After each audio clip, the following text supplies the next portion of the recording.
Muy buenas noches amigos de Mundo Tenis, sean todos bienvenidos a un nuevo programa en vivo. Acá estamos, el número ya 324 con todos ustedes. Estamos transmitiendo en vivo hoy con un invitado súper, pero súper especial porque vamos a estar hablando con un psicólogo deportivo, con Ezequiel Centeno. Es un tema muy interesante y que por supuesto está en boga porque la psicología aplicada en el deporte es muy importante. Hay casos tanto en deportes individuales como es el que nos compete a nosotros, el caso del tenis, y ni hablar en deportes también colectivos, que la psicología aplicada al deporte es muy, pero muy importante. Así que vamos a estar hablando en unos minutitos nada más con Ezequiel. Mientras tanto, como siempre, quiero agradecer a los sponsors que hacen posible que estemos hoy al aire, que es Ecopen, como siempre la familia Pensiero, que desde el primer minuto está con nosotros, son alquileres de contenedores para particulares, empresas e industrias, también a Crisol, gracias a Seba Vilches y a toda la familia Crisol, proveedor integral de insumos para laboratorios e industrias, y por supuesto también a París Tennis Tour, que ya está pronto a partir, ya está pronto a poder viajar justamente a París a vivir unas extraordinarias experiencias con gente que ya lo ha hecho, con jugadores profesionales, con jugadores amateur, así que por favor contáctense los que quieran participar, pueden hacerlo con Brian Orrade. De mi parte, por supuesto, vayan de parte de Mundo Tenis, como siempre les digo. También a Fioro, que tiene todo en piscinas para mantenerla limpia y linda todo el año. También, por supuesto, pueden calentarla porque tienen todos los sistemas para todos los presupuestos poder hacerlo. Agustín Parle de Pietro, abrazo grande. Acá con la del Tate, vamos, vamos, Agustín. No fue bueno el resultado de ayer, pero esperemos que mejore. El Tate, gracias por estar. Roberta también, Roberta Bertola, gracias a la doctora también por estar. A Cevita Torres, Rayo Streaming, ¿quién más está? Otro Agustín. Miskolski, perdón si no te pronuncié correctamente. También a Esther, como siempre gran y fiel seguidora, a Andrés, a Josefina, abrazo grande también, gracias por estar, a Agustín, a Fernando Ivo, abrazo grande Ivo querido, a Vikingo Cemento también, abrazo grande. Estamos esperando acá que se conecte, ya hubo dos víctimas consecutivas, a seguir así, bueno, esperemos que sea para mejorar. Hola, Jera. ¿Cómo andás, Jera Giliar? Felices vacaciones para vos, para toda la familia. Un beso grande para tu pequeño hijito. También saludos acá de Camilo. Bueno, mientras esperamos la presencia de Ezequiel, les comento mientras las novedades que estamos teniendo. Nosotros hace ya un tiempo que estamos, no, nos mudamos a lo que son los streamings. Ahora ahí se sumó Ezequiel, ya lo vamos a estar invitando. Pero estamos en los streamings, así que los invito a sumarse, a suscribirse al canal de YouTube de Mundo Tenis para no perderse nada. Todo lo que son las reacciones, todo lo que son los canales en vivo, lo que son las transmisiones en vivo también. Porque todo ayuda a que siga creciendo justamente esta pasión que tenemos.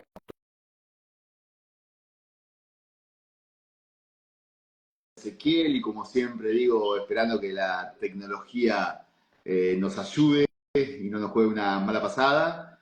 Saludo grande, Jera. Saludo para vos, para toda tu familia hermosa. A ver, ya te mandé ese, tenés que aceptar. Estamos. Hola, Ezequiel, ¿cómo estás? Bienvenido. Buenas, ¿cómo andan? ¿Todo bien? Muy bien, ¿y vos? Bien, todo bien, se escucha bien, sí. Todo perfecto. ¿Y vos a mí? Genial, bien, bien, bien, súper.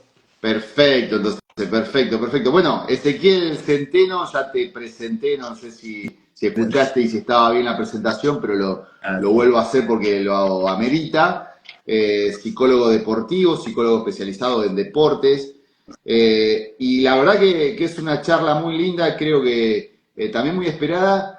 Y en este tiempo, ¿no? Que todo el mundo habla mucho de la psicología referida al deporte y demás, me parece que, bueno, vos como especialista sos uno de los mejores, inclusive tenés muchas consultas y demás, así que primero que nada agradecerte por este tiempo y segundo me parece que va a ser muy productivo porque por lo menos tuve muchas consultas en el off que ahora te las voy a ir haciendo, así que gracias. Buenísimo, gracias por la invitación, más que nada. Eh, no sé, acabo de decir escuché ahí como uno de los mejores, nada, no tengo ni idea. Intenta hacerlo mejor, que eso es un montón. Creo que todos aspiramos un poco a hacer eso en lo que hacemos. Bueno, Pero eso sí, está bueno también, eso está bueno. Pero bueno, también comentándole a la gente, con respecto a lo que vos haces, te llaman también mucho del exterior, ya ni siquiera estamos hablando de todo lo que es el interior de la Argentina. ¿Tenés planificado varios viajes en los próximos meses? sí, sí, sí. Yo, por ejemplo, yo soy del interior, soy de Neuquén, del sur, de Sí, la Patagonia. Y acá, digamos, generalmente el deporte es más amateur que de alto rendimiento, que por ahí muchas veces sucede justamente algo de esto. sí, Pero bueno, después por situaciones bueno, de trabajo, de estudio, de formación, uno comienza a hacer redes. Bueno, ahí veo a Grego que mencionó, Gregorio sí. Genés, saludo, kinesiólogo. Uno por redes literal, digamos, las redes virtuales, pero también por redes de trabajo que uno va generando o de colegas, de formaciones, de cursos de índole virtual. Uno comienza a conocer personas de otros países y bueno, una cosa lleva a la otra. De repente, porque vos te dedicás más a un deporte, te dicen, che, mira, la verdad es que yo estoy con esta situación o con este deportista, no sé cómo acompañarlo, y te lo derivan, y bueno, y ahí empieza quizá esto de empezar a estar en otros países. Eh, de alguna forma creo que es una de las maneras. Después, obviamente, qué sé yo, quizá algunos tienen la posibilidad de ser muy buenos, digamos, realmente ser muy buenos, y quizá ahí es otro cantar. Tienen otras posibilidades como de participar de Juegos Olímpicos como psicólogo, por mencionar, por ejemplo, Marcelo Roffé, que es un referente en el área y es de Argentina. Fue uno de los pocos psicólogos de poder estar y acompañar en lo que tiene que ver con la Villa Olímpica en París, igual Sí. que Gustavo Ruiz, otro psicólogo muy importante, que es el psicólogo de Colapinto, por ejemplo, entre Paula Pareto y otras personas como importantes en el mundo del deporte. Y, y de alguna forma, digamos, el mismo deportista muchas veces te ayuda, creo que, a salir, por decir así. Eh, De todas maneras, Ahora, en este caso, vos sí. estabas hablando de gente, no sé de qué edad son los que nombrabas, pero vos sos joven, por lo menos se te ve, no sé si querés decir la edad, pero digo, ¿cuánto hace que te dedicás a esto? ¿Cuánto hace que empezaste? ¿O cuándo te diste cuenta que querías dedicarte a esto? Eh, Muchas veces creo que es una historia repetida. La persona que está como psicólogo o psicóloga en el deporte tiene una historia en relación al deporte antes de. También es mi caso, mi papá es entrenador de básquet, yo jugué al básquet, y Ajá, desde ahí radica un poco, digamos, esto de estar en el mundo del deporte. claro. Hoy en día estoy por cumplir 30, como psicólogo ya son 5 años que trabajo, y en el deporte ya específicamente serán 3, digamos, a uno, yo me recibo como psicólogo, uno hace su formación de posgrado y bueno, después recién creo que comienza a trabajar un poco con más consistencia. En un principio quizá uno tiene como exploraciones, va a dar una charla a un club, Claro. o de alguna forma te van preguntando cosas, pero a mí por lo menos me pasaba que yo no me sentía legítimamente como idóneo. Después uno con la formación va ganando más seguridad, y con la práctica ni hablar. Creo que la práctica justamente es la formación muchas veces también. Es verdad, es verdad. Pero bueno, qué importante lo que decías, ¿no? El tema del boca en boca, que se te vaya conociendo, nombrando y recomendando, ¿no? Porque creo que es la mejor propaganda también, ¿no? Más allá de lo que uno puede llegar a hacer. Habrá muchos casos de gente muy buena que por ahí no es tan conocida, pero si te metes en el mundo de las redes y te empiezan a recomendar, y tu cara y tu nombre empieza a viralizarse, como se dice ahora, Sí. eso está bueno, es la mejor propaganda, ¿no? Totalmente. Después aparece lo que también podemos decir en el deporte. Por ahí no es difícil llegar a primera, sino mantenerse. Claro, El mundo de las redes, con publicidad y con cosas, qué sé yo, uno puede llegar a ser conocido, pero bueno, ser después alguien que se mantiene en el rubro y mantiene, digamos, un trabajo constante y estable, es difícil, es verdad. digamos. Es verdad, Pero sí, decímelo a mí que lo hago hace varios años y también, bueno, yo soy de Santa Fe también, bueno, mucha gente ya lo sabe, estamos hablando dos personas del interior, que siempre cuesta un poco más, porque todo es, vos en tu caso deberás viajar también como yo mucho a Buenos Aires, o en mi caso también a Córdoba, en tu caso a alguno otro, más allá de afuera. Pero bueno, me interesa hablar de temas puntuales referidos al tenis, por supuesto que es mi rubro y es lo que más me interesa, pero en general el deporte, que como vos bien dijiste, somos todos una especie de deportistas frustrados, ¿no? Que queremos seguir ligados al deporte profesional, pero de otra rama. Vos me dijiste que había 3 momentos para cada deportista, o a ver si lo explico bien, si sí. no lo vas Dale, sí, a sí. poder desarrollar, que es la precompetencia, la competencia y la Bien. poscompetencia. ¿Por qué marcas estos 3 momentos como los distintos, ¿no? Más allá de lo obvio, pero digo, ¿cuál es la diferencia en cada uno de esos? Yo siempre menciono que eso es algo que uno aprende a la hora de intentar, como en lo teórico, como decir, bueno, ¿cómo planifico mi tarea en la práctica? Una forma es como empezar a discriminar desde lo más real cómo yo puedo ser útil en un espacio de trabajo. Digo, como para pensarnos en ese lugar. Después, eso que mencionaste, yo lo menciono el primer día cuando acompaño a alguien, en el sentido de hacer más fácil, por decir así, Sí, lo que yo les digo, el cómo aprovechar al psicólogo deportivo o la psicóloga. Desde, desde ya menciono y siempre lo digo también, mis papás son docentes y hay una parte pedagógica a la hora de justamente transmitir algo que me parece totalmente importante. Yo digo, bueno, nosotros cuando hacemos deporte, supongamos, de lo más típico, estamos en nuestras casas, decimos, bueno, en una hora tengo que ir a una clase de tenis y tengo que ir al club. Bueno, en mi casa yo, por ejemplo, puedo ser hijo, pero cuando entro al club, soy un jugador. Entonces yo digo, bueno, cuando entramos al club, tenemos una experiencia deportiva. Como cuando quizás, supongamos, somos más jóvenes, entramos al colegio o a la universidad, y cuando entramos a uno de esos espacios somos estudiantes. Bueno, ese rol que asumimos tiene obligaciones, tiene responsabilidades, tiene objetivos, beneficios y de alguna forma, dependiendo del momento del año en que entremos al club, también estamos en un momento.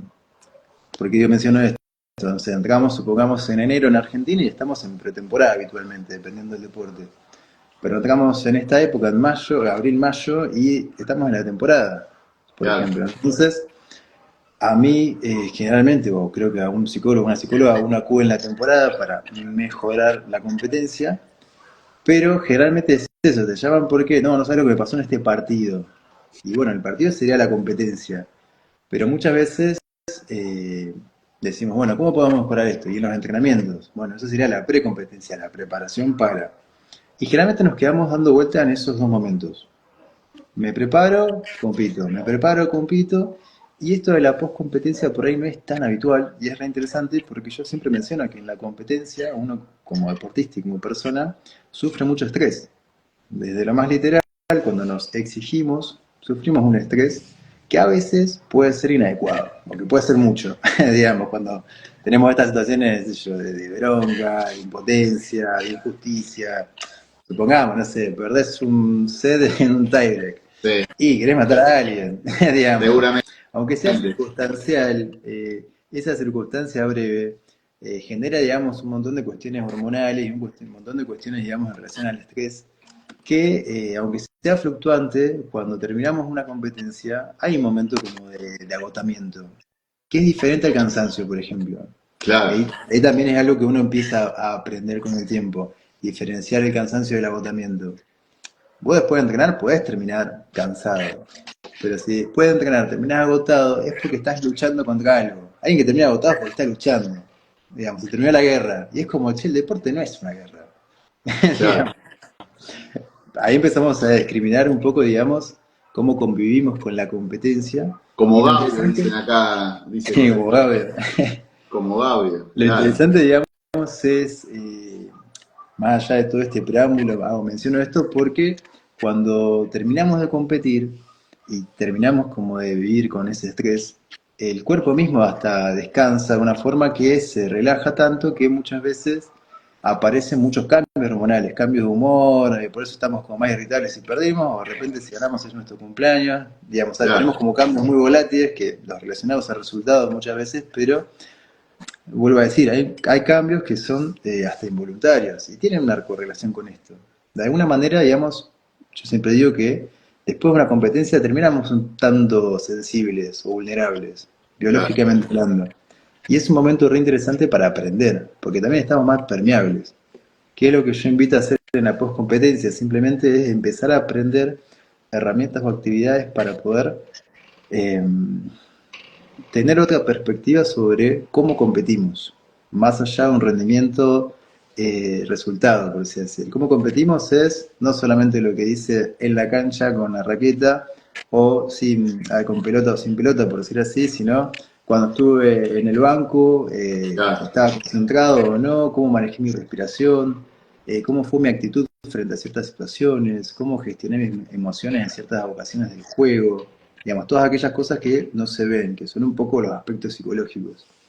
Si Sí, sí, nosotros sí. podemos, en esa instancia de poscompetencia, aprender a observar, mirar, reflexionar, pensar sobre cómo fue una experiencia anterior y desde ahí aparece la actividad, cuando yo hago eso, yo siempre invito, bueno, identifiquemos dos cosas.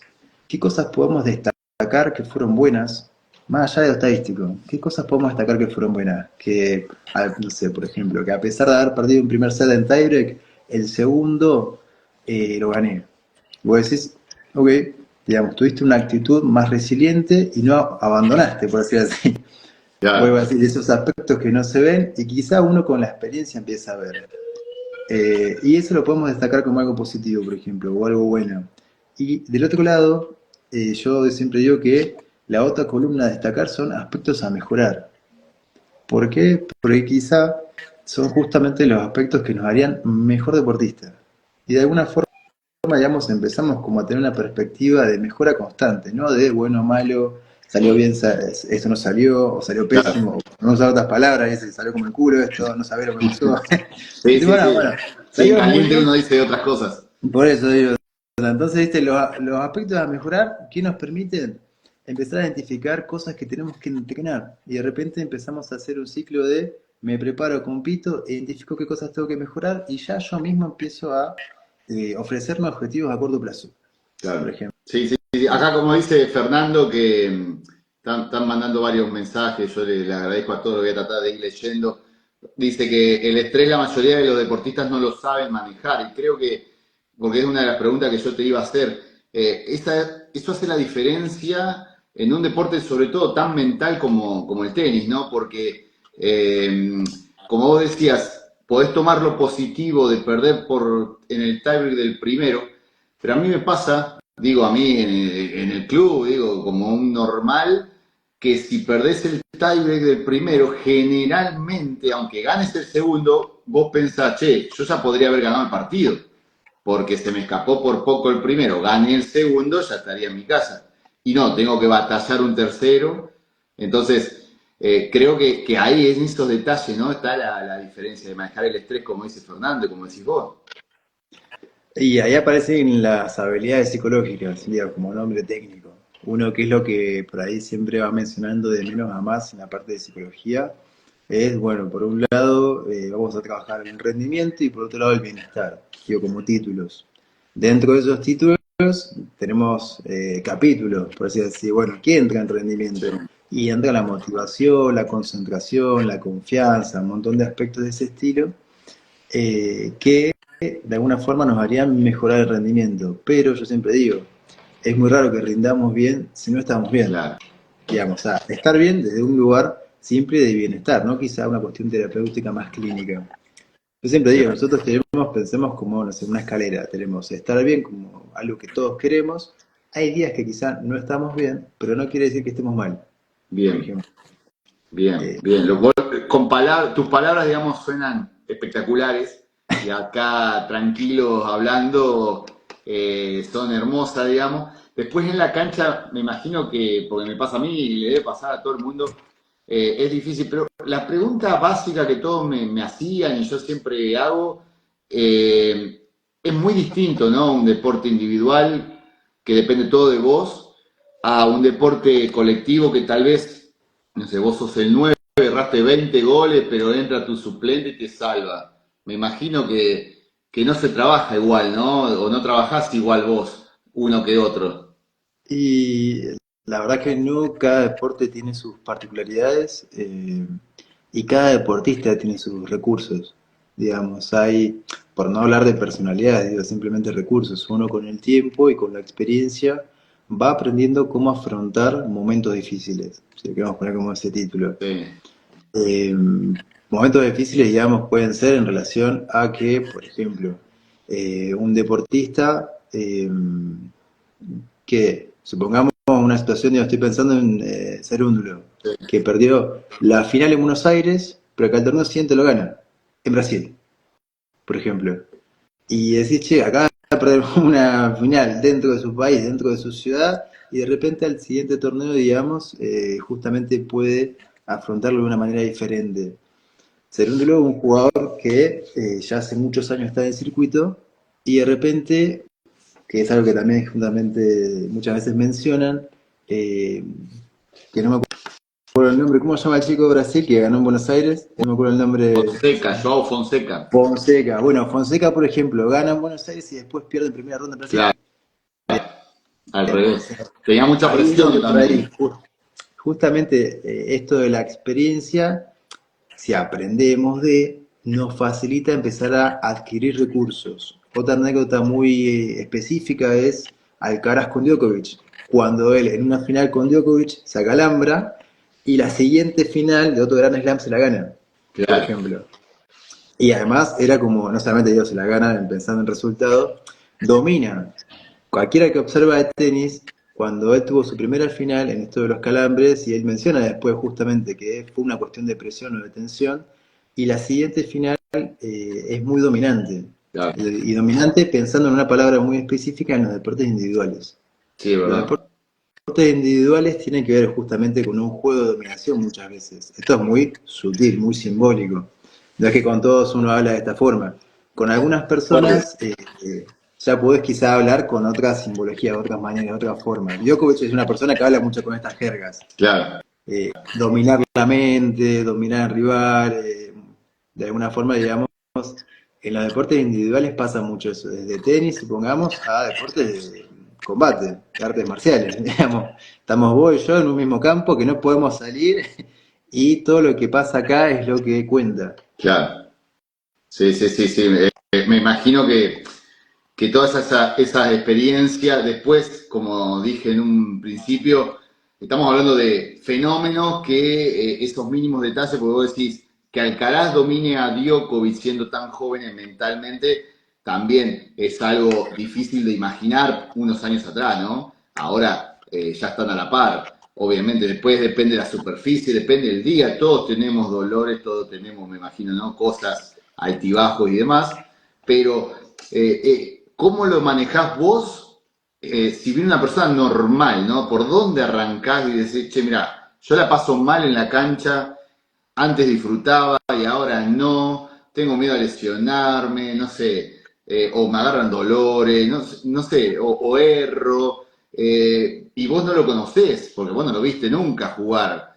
Les pedís videos, le preguntás en qué está fallando, cómo haces, digamos, voy yo que no me conocés y qué me decís la primera vez. Y primero, digamos, lo que uno hace, digamos, como decís vos, no te conozco, no nos conocemos, lo primero que uno hace es una entrevista de psicología del deporte. Hay muchos modelos, muchas formas, muchas maneras, pero digamos, en sí mismo se comprende de un cuestionario de preguntas que uno empieza a intentar conocer algo de la persona, empezar a explorar diferentes cosas, no sé, por ejemplo, che, vos te propones metas, ¿de qué forma? ¿Te intentás concentrar de qué manera? Claro, Si tenés un partido, te pones nervioso antes de competir, durante la competencia, si tenemos que ponerle del 1 al 10 un puntaje, ¿cuánto sería? Digamos, o sea, claro. como que uno empieza a explorar diferentes cuestiones. Yo eso, por ejemplo, lo hago de una forma eh, como de formulario, no tengo la instancia en sí con la persona. Creo que por ahí uno de esa manera también permite que la persona se tome tiempo para responder, por ejemplo. Porque Claro. quizás si yo te hago la pregunta directa es como, nunca me preguntaban esto, y por ahí, nada, se dilata mucho tiempo y hasta a veces uno tiene vergüenza de decir al otro como, y Obvio. sí, no, estoy nervioso, capaz que no, yo no me pongo nervioso, ¿viste? Aparece un poco eso. El Pero orgullo, bueno, claro, claro. claro, o sea, lo primero que uno hace en teoría es eso, muchas veces, y lo segundo, en esto que decís vos, ¿cómo arrancás si no lo conocés? Que me pasa un montón. Como dijiste vos, che, generalmente uno acude generalmente a la parte de psicología del deporte cuando ya no la pasa bien o cuando se da cuenta que algo pasa. No sabe bien qué pasa, pero ya no juega como antes, o ya no juega como podría jugar. Entonces la pregunta va un poco desde ahí. Yo digo, bueno, no te conozco, no nos conocemos, entiendo que algo sucede porque ya no jugás como jugabas, no sé cómo serías un gran jugador, pero vamos justamente a apuntar ahí. Tipo, el primer encuentro va en esta dirección. ¿Cómo sería que juegue bien? Empecemos a construir ese espacio donde jugamos bien. Ese espacio se compone de diferentes características, de diferentes cosas, como por ejemplo, no sé, supongamos, cuando yo juego bien, me doy cuenta que mi saque es un poco más lento. Que Claro. cuando ya no juego bien, me doy cuenta que saco rápido. Digo, ahí empezamos a discriminar un lugar de otro lugar. Y empezamos a escribirlo, por ejemplo, le ponemos colores. Jugar bien significa, digamos, esta zona donde juego bien tiene un color, tiene una forma. Intentamos llegar a los detalles. Desde esto, digamos, saco más lento, tengo más paciencia en el juego, no me desespero. Digamos, como de lo más literal voy a decir, che, no volvés, pero bueno, es como hacemos cuando jugamos, tipo, tenemos más paciencia por un punto, Claro. intentamos, por ejemplo, no sé, digo, pensando en el tenis, intentamos tomarnos el tiempo suficiente con la toalla, Bien. eh, desde aspectos así muy puntuales que digo, hay generalidades, como por ejemplo, no sé, cuando juego bien, disfruto del deporte, digamos algo muy simple, Sí. que cuando quizás ya no juego bien, esto no pasa. Entonces empezamos a discriminar y aparecen generalidades como esas, que creo que todos la pasamos bien en nuestro deporte cuando lo hacemos de una buena forma, y después aparecen ciertas particularidades. Supongamos, yo cuando juego bien me doy cuenta que me río a pesar de meter el punto o no meterlo, Claro. que yo como el cara, que fue algo distintivo alguna vez. Vos decís, perder el punto y se cae de risa, a veces es un fenómeno, digamos. Y Yo cuando yo estaría no se ríe, algo rompiendo pasa. raqueta. Sí, sí, sí, Claro, sí, sí. ¿viste? Entonces, ese es el primer trabajo, que la persona también se dé cuenta, porque muchas veces no somos conscientes de las pequeñas cosas que hacemos bien, por ejemplo. Claro. Bien. Y Otro, acá, por sí. ejemplo, Maxi Iriarte se adelanta también a una pregunta que te iba a hacer sobre Fran Cerúndolo. ¿Qué opinás del nivel? Yo calculo que está hablando del tema, obviamente, psicológico. Se lo ha visto muchas veces a Fran, que es el mejor de los argentinos hoy en día en ranking, y para muchos en potencial también es el mejor y un potencial top 10, pero no logra despegarse y se lo ha visto muchas veces enojado con su banco, ¿sí? Él mismo lo reconoce, que se saca durante los partidos y por ahí hasta por eso pierde, que lo está trabajando. Pero digo, es también, me imagino, frustrante para cuando vos sabés que sos bueno y no lo podés demostrar o te gana por ahí un jugador de menor nivel que en teoría deberías ganar, ¿no? ¿Cómo es en este caso? ¿Qué opinión tenés del caso Cerúndolo? Eh, O en Yo general, creo como que sí, estoy pensando, o sea, por ejemplo, creo que las cosas que uno observa, que uno observa, digamos, o sea, pensemos que la psicología también tiene que ver con cosas observables y con cosas no observables. Lo que uno puede observar de Frank, quizá en el mismo desarrollo de un juego, que generalmente le pasa, es que pierde muchos breakpoints, por ejemplo. ajá, Que no es ajá, un detalle menor. En el intento justamente de, quizá en esto de la paciencia, la no desesperación, en algún punto, como él o en muchos casos, a veces cuando perdemos esas posibilidades de, después, como vos decías en un momento, te queda en la cabeza. No, si hubiese metido ese breakpoint, hubiese sido distinto, ¿viste? Mirá qué buen dato Y ese, no lo había pensado y me voy a por eso poner lo sabes. a buscarlo, pero puede ser, o sea, tiene oportunidades, no las aprovecha y se frustra y pierde. Puede ser que el punto de partida de la frustración sea ese, no sea que quede en la red, por ejemplo. Bien, Por eso digo que hay cosas que son visibles y cosas que no, y ahí aparece muchas veces quizá el ojo de uno en la experiencia de esto, que quizá no se ve, que es muy efímero, muy sutil, puede ser el desencadenante de otras cosas, mirá por vos, ejemplo. mirá qué bueno. Acá, por ejemplo, relacionado a esa pregunta también Josefina dice cómo manejar el carácter de los que son más impulsivos. Bueno, Fran es uno de esos casos y recién vos lo explicabas muy, pero muy bien. Y por ejemplo, no sé si escuchaste el caso de Fede Gómez, Sí. que fue muy famoso. Pasa mucho eso en los tenistas. Es un chico que pintaba también, o no solo que pintaba, tiene potencial para estar mucho más arriba, pero se frustra como todo porque el tenis es muy duro, tenés que estar toda la semana rindiendo, por más que seas campeón, como dijiste hoy, Fonseca. El ranking es una presión que es, si no ganás, perdés plata, si no ganás, perdés ranking, los sponsors, todo. Cuando te va bien, es todo lindo, pero cuando te va mal o más o menos, es tremendo. En esos casos, ¿cómo hacés o qué dirías? Porque Fede Gómez hay miles de casos así que por ahí no se conocen. Sí.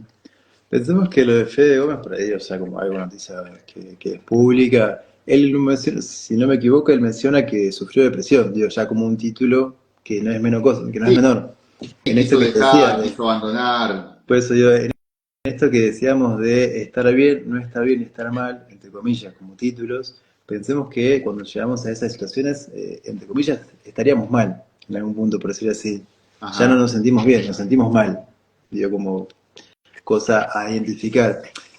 ¿Qué, ¿Qué es lo que sucede ahí? A ver, esto de sentirse mal en algún punto puede ser por dos cosas, de alguna manera para discriminarlo. Pueden ser por cosas que son esperables y cosas no esperables.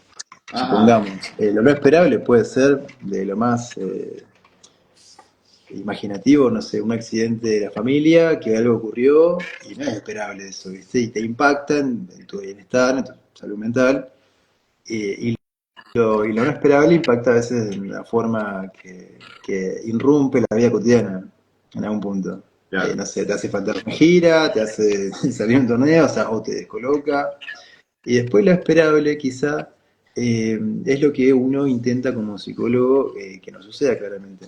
Intentar prevenir o promocionar salud trabajando con diferentes recursos o estrategias, que es un poco lo que te decía con el otro escalón. Nosotros queremos estar bien, bien. A veces puede pasar que no estamos bien. Y ahí es un punto interesante para intentar estar mejor. Digamos, toda la vida nosotros todos los días intentamos mejorar. En esto de intentar mejorar o estar mejor, hasta de una cuestión de estatus, hacemos cosas para poder lograr eso de alguna Sí, forma. sí, sí, es Bueno, verdad. con esto sucede lo mismo. Nosotros, de alguna forma, dependiendo de la situación, uno puede desarrollar junto a la persona diferentes estrategias para estar mejor. Eh, y menciono esto con el caso de Fede o de muchas personas que le puede pasar. Y lo importante es empezar a identificar cuando ya no estamos bien, más allá del deporte. O si hay algo del deporte que es una frecuente y hace que no estemos bien. Claro, de Como decís verdad. vos, no sé, ya no empiezo a ganar y, y ya no disfruto mucho mi deporte. Supongamos el caso del Peque, que fue mediáticamente también muy hostigado y de alguna forma me imagino que él como persona también fue algo que tuvo que procesar. Y hablamos de un proceso. Fíjate que ya hay una palabra que es importante. Sí, yo no me encuentro bien, estoy haciendo un proceso para estar mejor.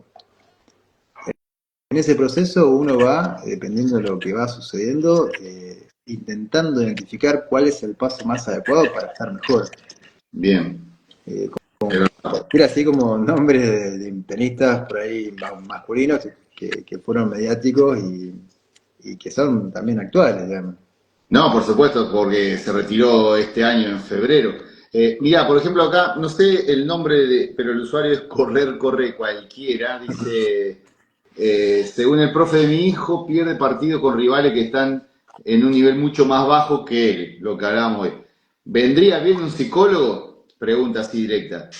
Puede ser interesante porque pensemos tanto en el tenis como en cualquier deporte, uno cuando juega con alguien que en teoría es de menor nivel, uno se confía, y usemos ese título. Y en esto de confiarse, no juega realmente como puede jugar.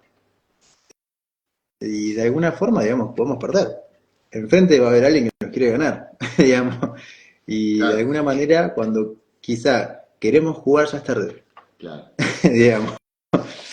¿Qué es lo que interesante, digamos, que uno puede aprender en esto del trabajo con un psicólogo o una psicóloga? Así como te decía, ¿qué es lo que uno hace el primer día? Bueno, por más que uno juegue contra alguien de menor nivel o de mayor nivel, la pregunta sería, ¿cómo querés jugar vos? Digamos, o sea, si tu punto de partida es, yo quiero ser un gran jugador de tenis, ese va a ser nuestro norte, constantemente. ¿Qué sería ser un gran jugador de tenis para vos? Empezamos a identificar cuál es eso y lo que yo siempre digo, bueno, intentemos que nuestras acciones, nuestros objetivos, el día a día vayan en esa dirección. Y cualquier otra cosa que suceda, que de alguna forma nos obstruya el camino, son cosas que nos alejan de ese lugar. Y Bien. entonces empezamos a identificar que más allá de contra quién juego, mi objetivo es, yo siempre digo, uso esta palabra, dar mi mejor versión. Pero para mí, más allá de un Claro, resultado. Y mi mejor versión tiene que ver con un rendimiento, no con un resultado. es verdad, es verdad. Eh, Dice que es muy complicado, dice Fernando D'Annunzio, es muy complicado imponer el ritmo ante un jugador de menor nivel. Totalmente, eso es difícil porque de alguna forma alguien que tiene menor nivel tiene nivel técnico más bajo o un nivel de velocidad de juego quizá más bajo y de alguna forma te genera más torpeza en tu juego, por Claro, ejemplo. No te propone un juego que quizás es desafiante o en el cual vos estás acostumbrado a jugar. Por ejemplo, cuando un tenista quizá profesional entrena, busca jugadores que tengan un nivel similar, justamente, claro. o mayor. O mayor, exacto. Es verdad, eso pasa mucho y por más que pierda, vos decís, bueno, el objetivo de la próxima es perder por menos, y la próxima es ganar, y la próxima ganar por más, como una manera De de mejora. exigirse y de ir superándose, ¿no? Por eso, como una manera de mejorar. Y De fíjate que mejorar. entramos en esa palabra, en ese Claro, juego. Che, yo voy a mejorar. No claro. te quiero ganar, quiero mejorar, digamos. Y vale también si, por ejemplo, hasta te lo digo personalmente, me pasa, estoy jugando con una persona, generalmente que es siempre la misma persona, que juega muy bien, que me gana, generalmente, te diría casi siempre, pero que me ha ganado 6-0, 6-0 y después 6-0, 6-2 y después 6-2, 6-2 y es como que te vas sintiendo un poco mejor a pesar de la derrota. ¿Cómo se explica eso? ¿Es algo que ves lo que decías hoy de decir, bueno, me siento jugando mejor, entonces me voy contento más allá del resultado? Eh, no sé, hay muchas variables. Habría que ver por qué empezamos a jugar mejor Bien. o a tener un mejor resultado. Pueden haber muchas variables ahí. Pero digo, yo personalmente, como que me voy más satisfecho porque, bueno, no fue tan desastroso, 6-0, 6-0, sin tener red points, sin tener chance de ganar un punto, un game, y después de repente Y gano 2, gano 4, viste que no es lo mismo el resultado, influye eso. Y particularmente en el tenis, yo fue algo que aprendí, digamos, que uno como psicólogo, como psicóloga, por ahí cuando, digamos, un paréntesis, yo vengo del mundo del básquet, por ejemplo, entonces en el hecho de acompañar diferentes deportes tuve que aprender mucho. Y no es la lectura, es estar en la cancha, por decir así. A Claro, mí me pasó justamente sobre tenis, estaba trabajando en una academia y yo veía que había un jugador que intentaba meterse en un circuito del tenis y por ahí viajaba y perdía 6-0, 6-1. Y yo decía, qué bajón, decía yo, ¿viste? Yo estaba recién empezando. Y hablaba con el entrenador y él me decía, no, pero el partido fue muy bueno. ¿Por qué? Y porque mirá el tiempo que duró. Yo dije, qué detalle, dije yo. O sea, los games fueron muy largos, a pesar que quizá este jugador no ganó muchos games, capaz que ganó uno o dos games en todo el partido, los tiempos de los games fueron largos, entonces los rallies fueron bastante parejos. Parejo, claro. Por ejemplo, digo, o Muy sea, digo, eso es un detalle que uno ve, volvemos a lo invisible. bien.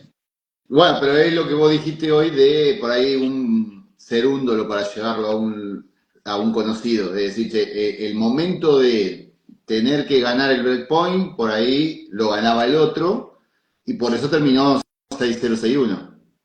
Puede ser. Pero a mí me parece hipótesis. Hipótesis que uno reafirma con el deportista. Claro, Sí, te lógico. pasó esto cuando pasó esto acá, y bueno, ahí pueden ser hipótesis que pueden ser ciertas, no, capaz que quizá no. Claro, Por ejemplo, en este proceso de aprender del tenis, en su momento me hicieron analizar un partido y menciono esto como un detalle que es interesante. No me acuerdo en qué momento fue esto, ahora sí hace 2 años.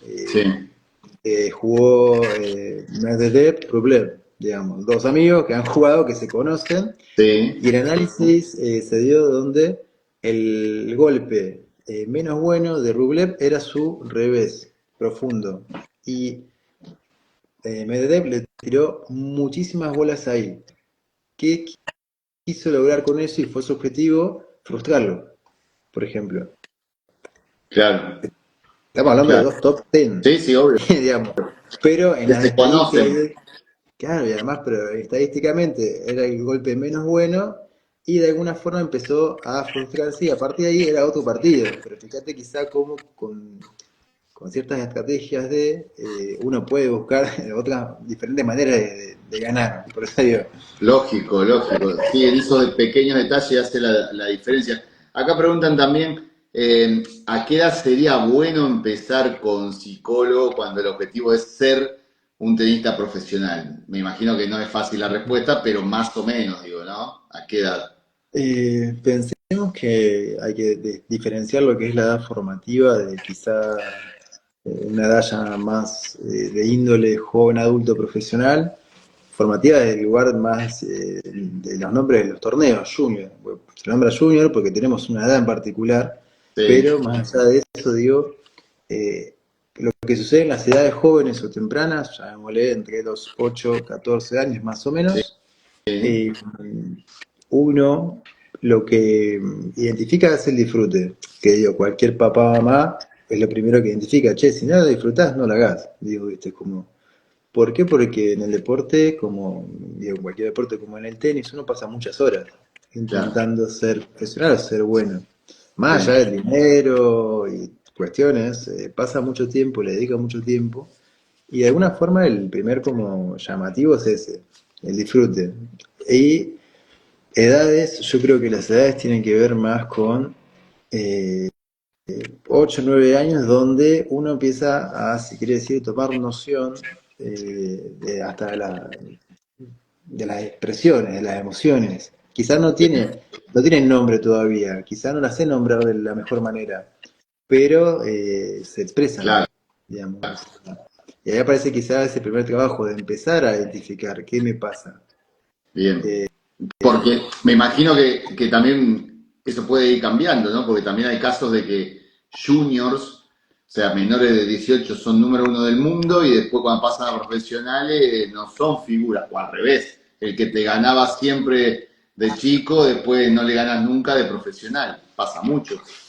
Sí, ahí hay muchas variables, digo, está la vida Sí, misma que nos sí, atraviesa más allá del deporte, claro, y eso, hay cuestiones que pueden ser otras, pero digo, por ejemplo, yo en lo personal, en el mundo del tenis, la menor edad fue 9 años, bien, que es donde uno empieza a competir, por eso digo, como con la competencia nos encontramos donde hay alguien que pierde, alguien que gana, claro, entonces claro, desde ahí ya es un mundo muy hostil, digamos, es verdad. ya no ganamos todo, ¿viste? No, y es duro porque vos por ahí son cuadros de 64, viajaste de Santa Fe o de Neuquén a Buenos Aires, una mañana fría de un lunes y perdiste 6-0, 6-1 y tenés que volverte, ¿entendés? No, no hay revancha, es duro. Y vuelvo a decir, imaginémonos que en esas edades muy tempranas no podemos identificar lo que nos pasa, menos vamos a tener recursos para afrontarlo. Claro, O sea, ni hablar.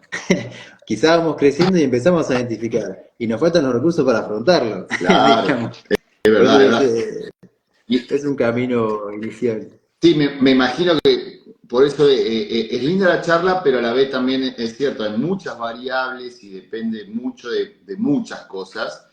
Pero, por ejemplo, llevándolo al extremo, me imagino que tiene que ver con la respuesta que diste anteriormente, pero quería llevarte al caso Schwartzman, que habiendo sido 8 del mundo eh, y teniendo 32, 33 años, como tiene ahora que dejó, y habiendo conocido los mejores lugares, los mejores hoteles, viajando en primera, que digamos es el sueño que todos tendríamos de chico, los Fede Gómez, digo, por nombrar casos que ya nombramos, o yo mismo, ¿no? Vos mismo, digo, todos cuando somos chicos aspiramos a eso, y después de repente pasa que como llevas 20 años haciéndolo, te cansás, te aburre, no lo disfrutás y abandonás, o sea, querés dejar. ¿Cómo se explica eso? Estoy hablando de un top como Schwarzman, no ni hablemos del que viaja en colectivo de acá a Brasil o de acá, ¿me entendés?, a Ecuador, 80 horas y la sufre. Pero digo, teniendo esas comodidades y esas oportunidades, aún así quieren dejar porque están recontra cansados. ¿Cómo se explica? Eh, Según tu opinión. no, estoy pensando, desde ya uno siempre sugiere, dentro de lo posible, que nuestra vida no solo sea, digamos, el deporte. Digo, o sea, que no identifiquemos nuestra persona solamente como deportista.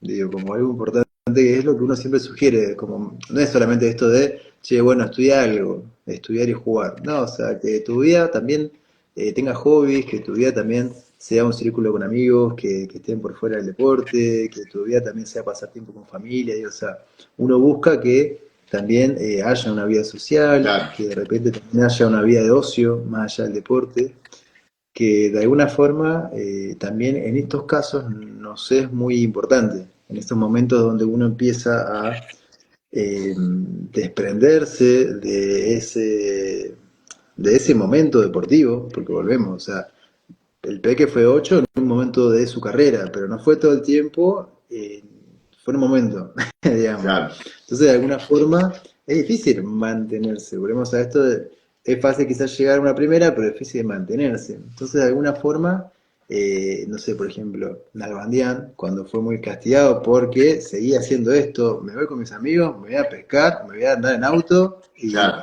que nadie me importe, Sí, ¿viste? sí, Y él sí. decía, y lo nombró millones de veces, él dice, yo quizá pude haber sido el número uno, pero no quise. Digo, la importancia de tener ese otro espacio que también que son vitales, de lo más literal, nos dan vida. Eh, Claro, de alguna forma, digamos, uno lo puede trabajar o de alguna forma como en el bandear es yo me lo impongo, acá nadie me quita esto. Y claro. esos momentos donde uno empieza a decrecer en la carrera deportiva por una cuestión biológica, por una cuestión que puede suceder por diferentes motivos, son momentos de hacer un duelo de esa identidad deportiva también. Digo, de lo más literal uno tiene que duelar y eso genera dolor. Sí, Como hemos visto a Del Potro, hemos visto a, bueno, al Peque, que quizá no tuvieron una situación como la de Fede Gómez, pero la pasaron muy mal. Entonces, es digo, o verdad. sea, uno empieza a duelar esa identidad del top ten. Quizá después pueden ser grandes entrenadores, pueden tener academias, pueden desarrollarse de una forma distinta. Que Peque en un momento lo menciona, él dice, me encantaría ser parte de organizaciones de torneos, él dice, creo en un momento. Sí, tal cual. Bueno, él está ligado con Entonces, una empresa organizadora hoy en día y creo que también dependerá mucho de eso, ¿no? Digo, tener en el caso del Peque ya una empresa que te patrocina, una buena cuenta bancaria porque se la ganó, una novia de hace mucho tiempo que por ahí piensan formar una familia porque lo ha dicho también, entonces tenés como otros objetivos que te van sacando un poco, ¿no? De ese foco de decir, che, hace 20 años que lo único que hacía era tenis, por lo que vos nombraste, por ahí hasta fue más profesional que Nalbandián, por decirlo de alguna manera, porque vivió solo para tenis. Pero bueno, llegó a, como muchos dicen también, mucho más de lo que pensaba mucha gente y dijo, basta, hasta acá llegué, ya está, ya fui 20 veces al US Open, a Roland Garros, no me interesa seguir así, no quiero hacer más pretemporadas y quiero disfrutar, como vos decís, de otros hobbies. Sí, bueno, por eso digo, o sea, como hay muchas variables que uno desconoce y de alguna forma, por eso digo, como decís vos, puede ser la pareja, pueden ser otros motivos bueno, hacen que en un momento de la vida uno elija quizá diferente. Pero hay que duelar, es como, no sé, creo que a todas nos pasa en la vida, más allá del deporte, que aparece esto de, tengo que empezar a trabajar, soy grande, digamos, dejamos Claro, de jugar en algún punto, tengo que empezar a dar clases para poder pagarme mi cancha. ¿Viste? Antes claro, me la pagaba papá, me la pagaba mamá, y ahora tengo que empezar a hacerme cargo es verdad. de mi